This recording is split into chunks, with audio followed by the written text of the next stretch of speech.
Theresa May's ruling Conservatives avoided a feared rout in local elections in London, and managed gains outside the capital, according to partial results from Thursday's local elections in England.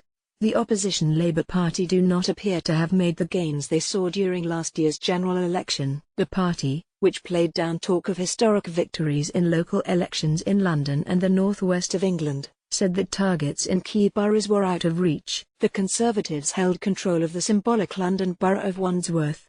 Results on Friday confirmed, defying some predictions that it could fall to Labour.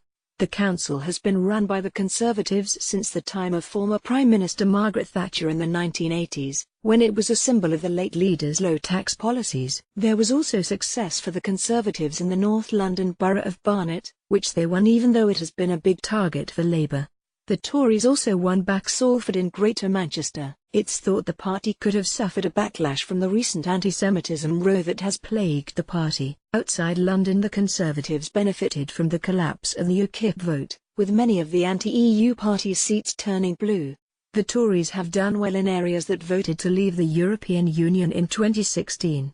Despite Labour's failure to take several key targets, they won back Plymouth and the borough of Trafford in Greater Manchester. A total of 4,371 seats are up for grabs in 150 local councils in what is the first England-wide test of political opinion since last year's general election.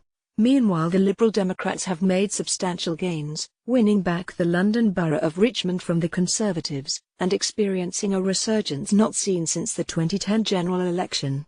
The local elections do not affect seats in Parliament, but are seen as an important test of the public mood at a critical time for Theresa May's leadership. She faces several major tests of her authority, not least over Brexit, where her plans for customs arrangements with the EU after the UK's departure have prompted dissent and possible revolt from both wings of her party.